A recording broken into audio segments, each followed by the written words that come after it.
ఆంధ్రప్రదేశ్ రాష్ట్ర తలసరి ఆదాయాన్ని 55 లక్షలకు తీసుకెళ్లడమే లక్ష్యంగా విజన్ 2047 డాక్యుమెంట్ రూపొందించామని ముఖ్యమంత్రి చంద్రబాబు చెప్పారు. అసెంబ్లీలో లఘు చర్చ సందర్భంగా విజన్ 2047 పై సీఎం పవర్ పాయింట్ ప్రెజెంటేషన్ ఇచ్చారు. లక్ష్య సాధన కోసం 10 సూత్రాలు రూపొందించామని తెలిపారు. ఈ 9 నెలల్లో మీరు చూస్తే అగ్రికల్చర్ అండ్ అలైడ్ 5,12,482 కోట్లు పెరిగింది. ఇండస్ట్రీ 3,40,387 కోట్లు పెరిగింది. సర్వీస్ సెక్టర్ 6,12,045 కోట్లు పెరిగింది. మొత్తం కలిసి 15,93,062 కోట్ల రూపాయలు.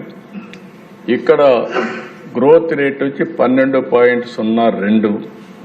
పర్ క్యాపిటల్ ఇన్కమ్ మీరు చూస్తే 2,98,058 రూపాయలు. లాస్ట్ ఇయర్ కంటే 32,000 దగ్గర పెరిగే అవకాశం వచ్చింది. 25-26కి 17% గ్రోత్ పెట్టుకున్నాం. ఈ సంవత్సరం అంతా గానీ అన్ని రంగాల్లో స్ట్రీమ్లైన్ చేయగలిగితే వస్తున్నది ఒక నమ్మకం.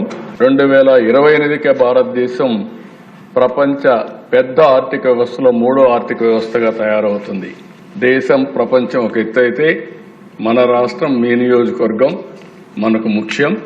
మీకు ఓట్లేసిన ప్రజల్ని ఏ విధంగా ముందుకు తీసుకుపోతారనే విషయంలో మీకు ఒక స్పష్టత ఉండాలని మిమ్మల్ని కోరుతున్నా. అంటే మేము ముగ్గురు కూడా 3 పార్టీలు కలిసి ప్రజలకు హామీలు ఇచ్చినప్పటికీ ఎమ్మెల్యేగా మీరు అక్కడ ప్రజలకు కొన్ని నిర్దిష్టమైన హామీలు ఇచ్చారు. వాళ్ళల్లో కూడా ఒక హోప్ని క్రియేట్ చేశారు. ఆ హోప్ని లాజికల్గా తీసుకుపోవాలనుకుంటే మిమ్మల్ని కూడా బాగా సాల్వ్ చేయాలనే ఉద్దేశంతోనే మీ నియోజకవర్గ విజన్ డాక్యుమెంట్ని సఫలీకృతం చేసే బాధ్యత మీ అందరికీ అప్పచెప్తున్నాం. దానికి ప్రభుత్వం పూర్తిగా సహకరిస్తుంది. సద్వినియోగం చేసుకునే బాధ్యత మీ మీద ఉందని చెప్పి మీకు తెలియజేస్తున్నాం.